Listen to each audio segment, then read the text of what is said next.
In 2025, central banks have accumulated over 1,000 metric tons of gold in the past year alone, even as prices hover near all-time highs above $2,500 per ounce. Yet physical gold availability at retail levels shows premium spiking 10 to 15% above spot, with delivery delays stretching weeks in major markets. Silver fares worse.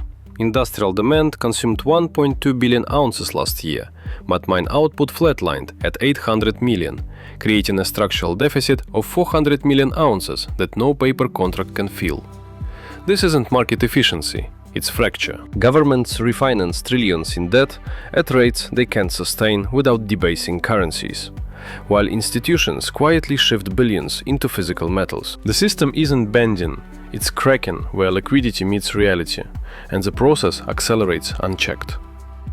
This divergence between paper prices and physical access signals a deeper unwind. Spot prices suggest stability, but refineries report backlogs, and dealers ration allocations to high-volume buyers. In Europe, VAT on silver bars jumped in key jurisdictions, yet demand from solar and electronic sectors pushes consumption toward 1.5 billion ounces by 2026 projections. Gold's role sharpens here. Central banks aren't buying for yield, they're hedging against their own policies. The People's Bank of China added 200 tons in 2024, Russia over 100, India 50, all while US Treasury yields mask negative real returns after inflation adjustments. Debt saturation hits critical mass. Global public debt exceeds $300 trillion, with interest payments devouring 20 to 30% of budgets in G7 nations. This forces choices: repress savers or inflate away obligations, and history mirrors the outcome every time. Look back to the 1970s, not as a lesson, but as a reflection of mechanics failing identically. Then, US debt to GDP crossed 30%, inflation surged to 13%, and gold jumped from $35 to $850 per ounce in a decade. Silver spiked from $1.50 to $50, driven by industrial bottlenecks amid monetary panic. The system held because reserves were rebuilt post-Bretton Woods, but now debt to GDP averages 100% in developed economies, with no reset mechanism in sight. Geopolitics amplifies. Sanctions fragmented $7 trillion in global reserves, pushing BRICS nations to gold-backed trade settlements. This isn't conspiracy, it's observable in SWIFT bypasses and bilateral deals totaling $2 trillion annually. Silver's dual pool exposes the vulnerability. 50% of demand ties to non-monetary uses, yet supply chains strain under mining declines of 5% yearly since 2015. The anomaly deepens when you trace institutional behavior. Pension funds and sovereign wealth entities, managing $100 trillion collectively, increased gold exposure by 15% in 2024, per World Gold Council data. They don't announce it loudly. Regulators stay silent. Media focuses on equity rallies. But the shift reduces counterparty risk in a system where $600 trillion in derivatives hang on fragile trust. Silver's industrial scarcity layers on. Photovoltaic demand alone could hit 200 million ounces by 2026, up 50% from 2023, while recycling covers only 20% of deficits. This creates volatility spikes. Silver's price swung 30% in 2024 alone, but also reveals where the market loses control. Futures positions exceed physical deliverable by 100-to-1 ratios in some exchanges. If you've checked central bank reports or dealer inventories yourself, how does this accumulation look from your vantage? Does it signal preparation or desperation? Share your read in the comments. It could clarify the institutional pivot we are all observing. The fracture isn't isolated to metals, it permeates liquidity channels. Equity markets hit records, but bond auctions fail quietly. Italy's recent placement saw yields spike 50 basis points amid low bids. This echoes emerging market crisis of the 1990s, where Mexico's peso devalued 50% overnight, and gold holdings preserved wealth for those with 20% allocations. Back then, systems recovered via IMF bailouts. Now, with $10 trillion in annual refinancing needs globally, bailouts dilute everyone. Silver's role twists here. As defense tech consumes 50 million ounces yearly for electronics and munitions, geopolitical tensions, like those in the South China Sea, could double that, pinching civilian supply. Push further. Why does the system tolerate this now when it corrected before? In 2008, central banks injected $5 trillion and stabilized. Today, balance sheets exceed $30 trillion, yet inflation lingers at 3 to 5% officially, while shadow metrics like housing and food show 8 to 10%. The mechanics broke at scale. Quantitative easing no longer stimulates growth, just asset bubbles. Gold's credibility hedge activates precisely here. It doesn't yield, but in negative real yield environments, its opportunity cost vanishes. Institutions know this. Their 2024 purchases ignored price highs, focusing on ounces over dollars. Silver complicates the equation with its consumption dynamic. Unlike gold's 90% above ground stock recyclability, silver dissipates. 80% of mined output ends up in unrecoverable products. This builds inexorable deficits. 2025 forecasts show 500 million ounces short, even as prices hover at $30. Industrial players like Tesla and Siemens hoard quietly, per supply chain reports, creating upstream pressure. Geopolitically, US-China trade frictions disrupt 40% of global silver refining, centered in Asia. The result? A hybrid asset that amplifies monetary stress but fractures under industrial pull. Here's where logic snaps. Regulators enforce Basel III on banks, requiring physical backing for gold positions. Yet silver markets operate with looser rules, allowing 200-to-1 leverage in derivatives. This asymmetry invites manipulation claims, but signals matter more. Large players exit paper for physical, as seen in COMEX delivery demands up 300% since 2020. In historical mirrors, Weimar Germany's hyperinflation saw gold preserve value at 1 to 1 trillion mark ratios. Those with minimal holdings regretted it. Now, with M2 money supply up 40% since 2019, the parallel tightens. If you're in finance or follow monetary aggregates, what's your take on this M2 expansion versus metals accumulation? Does it align with what you're seeing locally? Drop your analysis in the comments. These discrepancies often reveal more through shared observations. Consequences manifest in sequence, not linearly. First, confidence erodes subtly. Currency blocks form, with $1 trillion in non-dollar trade settlements in 2024. Then inflation waves hit, policy lags ensured. Gold leads, absorbing shocks. Silver follows, leveraging expansion. But ownership form exposes rifts. Physical eliminates risk but demands security. Paper relies on system integrity, which wanes. In 2022's market dip, paper gold ETFs liquidated while physical premiums held, a 20% gap. Scale this to 2026. Demographic pressures add $2 trillion yearly to entitlement costs and aging economies, forcing more repression. Real yields stay negative, eroding savers. Gold and silver don't prevent this. They offset it, but only if sized to matter. Token 5% allocations comfort psychologically, but fail functionally. History shows 10 to 25% ranges preserved purchasing power in 1970s US, where inflation eroded 50% of dollar value. Balance within matters. Gold stability anchors, silver's volatility amplifies. A 2/3 gold to 1/3 silver split tempers swings, per conservative models. Aggressive tilt to 50-50 courts deeper drawdowns, but captures upside in scarcity phases. Volatility clusters warn. Calm precedes storms, and metals respond to realizations, not gradients. Waiting costs. Prices rise pre-crisis. Geopolitics interlocks.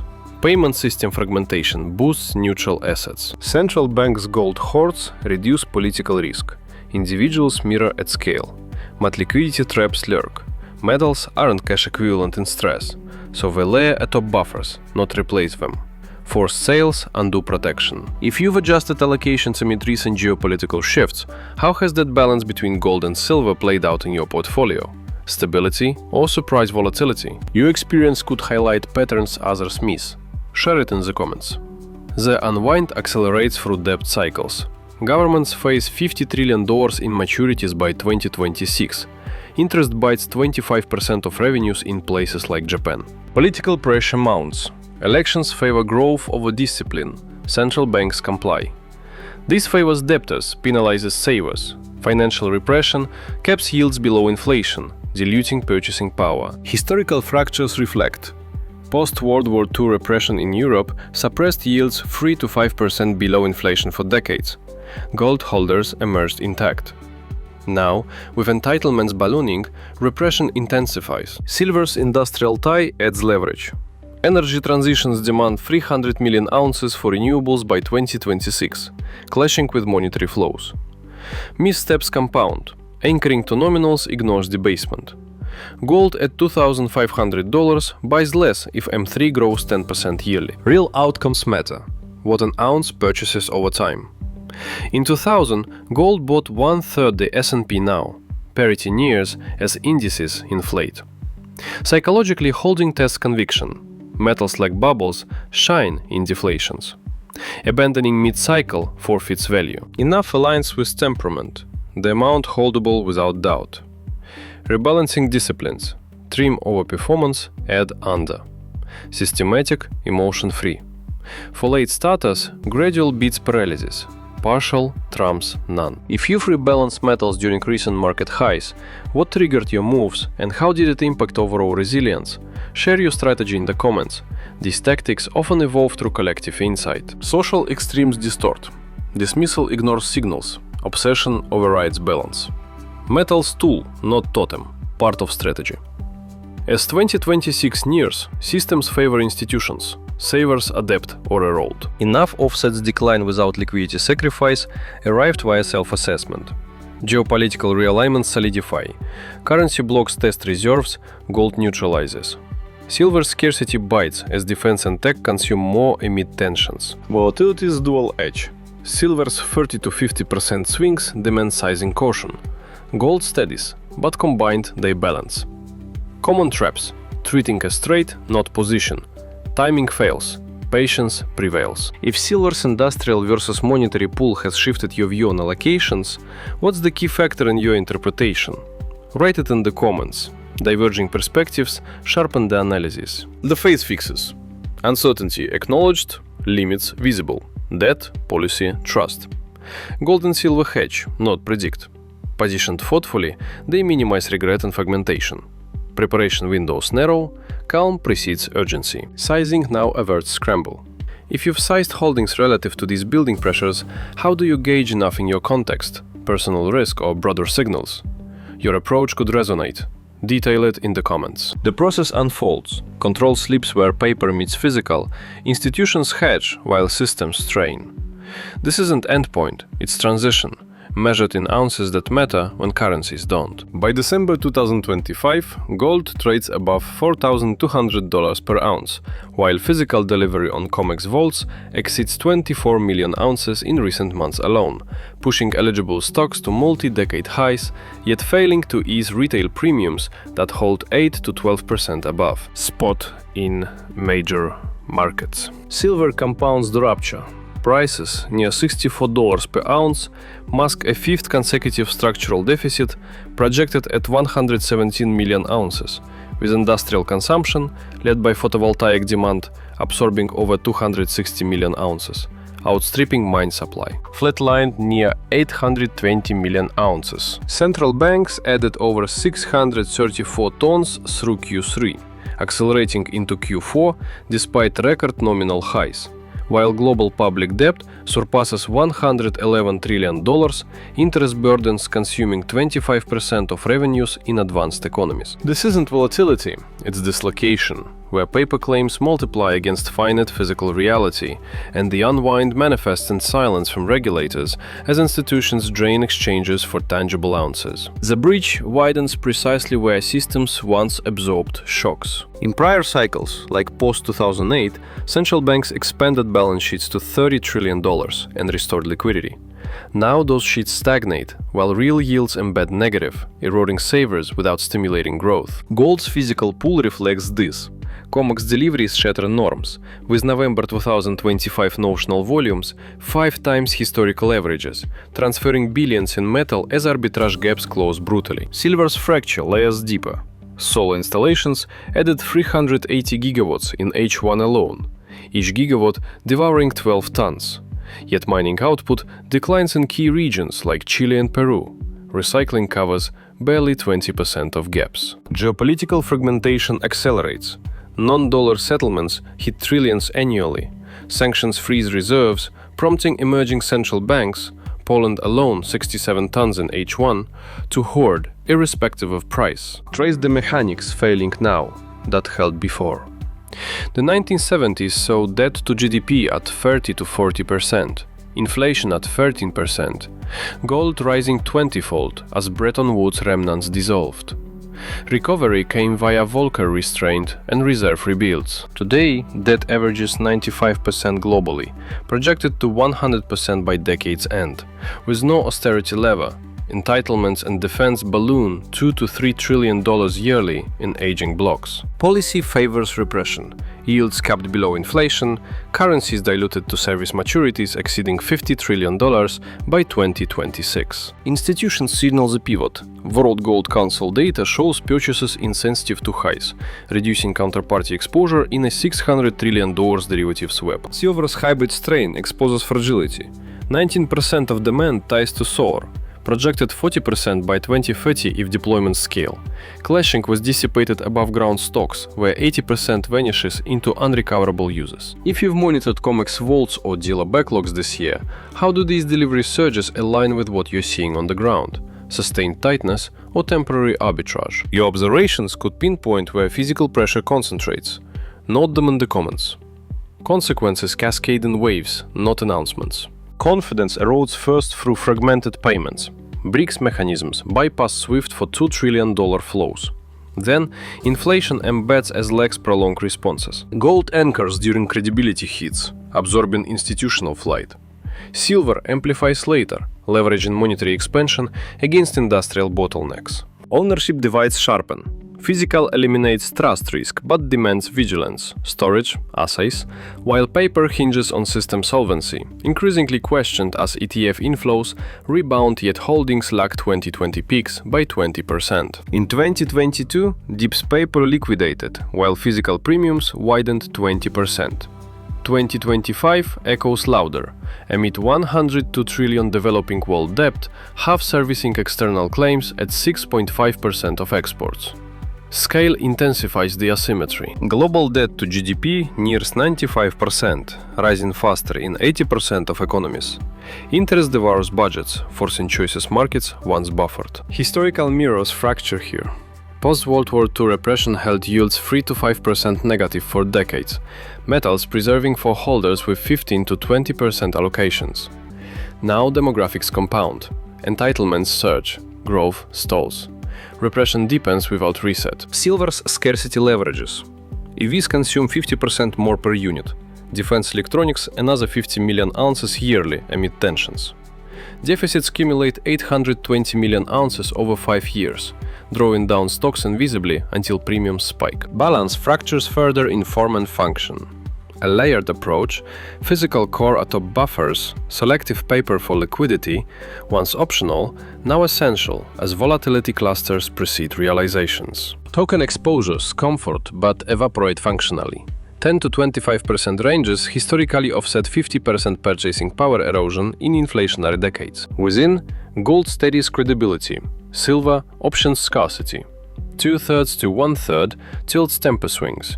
50-50 quotes sharper tests, but captures industrial upside. If you've layered physical over financial exposure amid 2025's highs, how has that structure held through recent clusters? Resilience or forced adjustments? Share the ratios or triggers. Collective patterns often reveal emerging stability points in the comments. The process hardens through cumulative pressures. Tariffs and trade wars disrupt chains, elevating neutral hedges. Central Bank's 900-ton 2025 forecast underscores strategic insulation. Real returns erode. Nominal rises mask inflation-adjusted stagnation. Opportunity cost of metals vanishes in negative yield persistence. Rebalancing enforces discipline.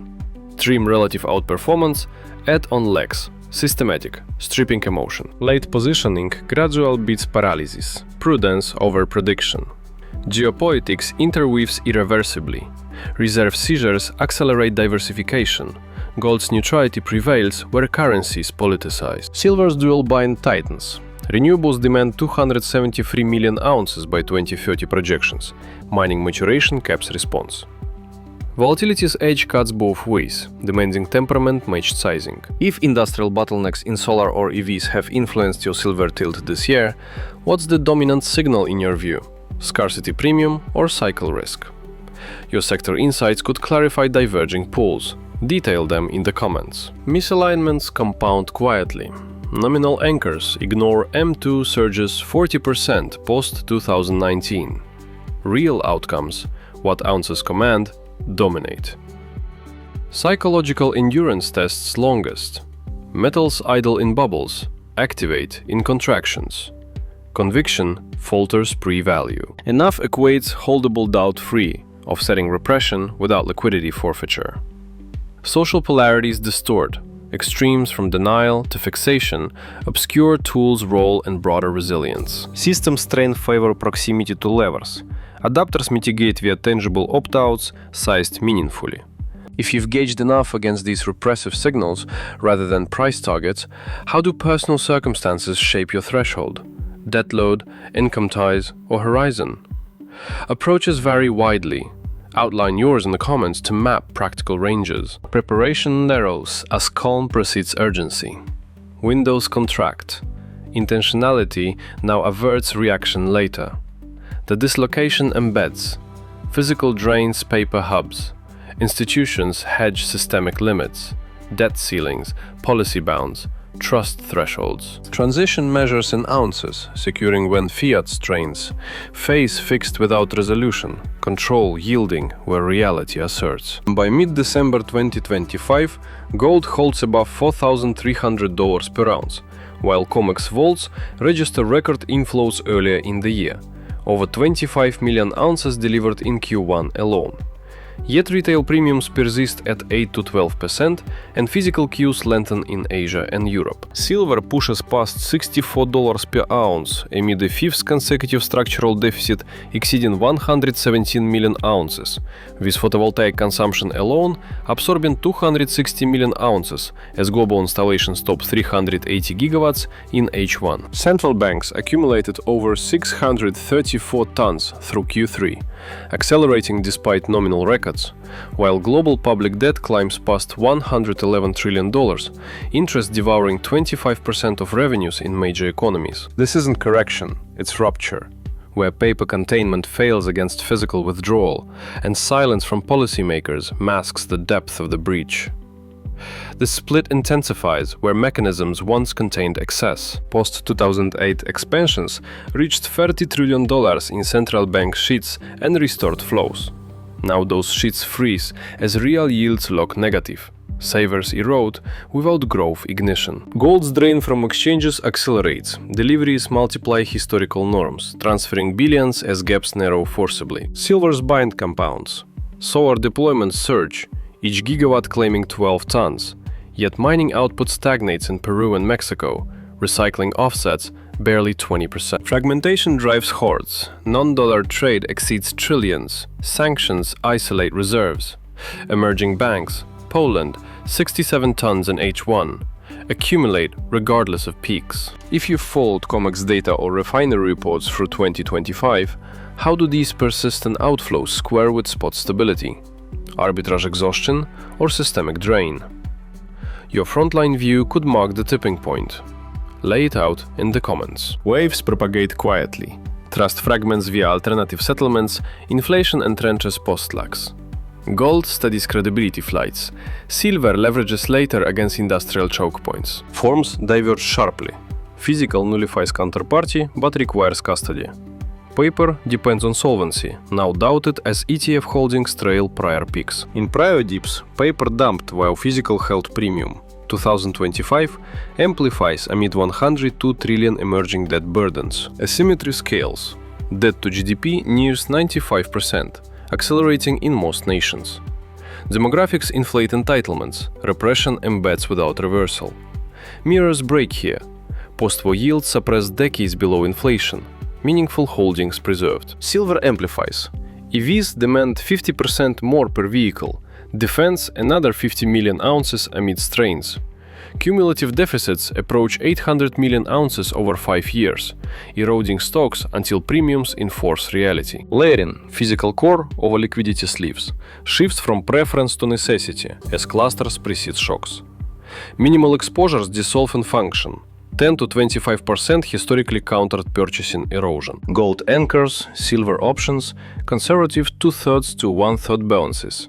Aggressive 50-50 tests endurance, but seizes scarcity. If you structured holdings through 2025's record runs, how has physical versus paper weighting performed amid volatility? Buffer or amplifier? Ratios and outcomes shared in comments could trace viable paths. Pressures compound irreversibly. Trade disruptions elevate neutral reserves. Central bank forecasts near 900 tons underscore insulation. Real returns vanish, nominals inflate, metals cost evaporates under pressure. Discipline via rebalance. Harvest relative strengths, reinforce lags. Emotion stripped. Gradual for entrance outweighs stasis. Geopolitics fuses. Reserve politicization favors apolitical ounces. Silver's consumption trap tightens. Renewables project 273 million ounces by 2030. Mining lags. Volatility demands alignment with conviction. If solar or EV chains have driven your silver exposure this year, which signal dominates? Structural shortfall or substitution risk? Sector reads and comments could resolve the tension. Nominal illusions fade. M2 expansions post-2019, dwarf outputs, real command, what ounces secure, prevails. Endurance peaks in idle phases. Abandonment precedes utility. Enough holds without regret. Offsetting dilution, sense liquidity trap. Extremes obscure. Denial dismisses drains. Fixation ignores breadth. Tools integrate, not define. If repressive yields and debt trajectories define your enough benchmark over price anchors, how do individual factors, leverage, flows, duration, calibrated? Varied thresholds mapped in comments outline resilient ranges. Urgency. Contracts as composure precedes fracture. Intentional sizing preempts compulsion. Dislocation solidifies. Physical evacuates paper anchors. Institutions secure against bounds. Debt, policy, confidence. Phase entrenches in ounces, retaining when fiat falters. Transition measured without retreat. Leverage yielding to tangibility.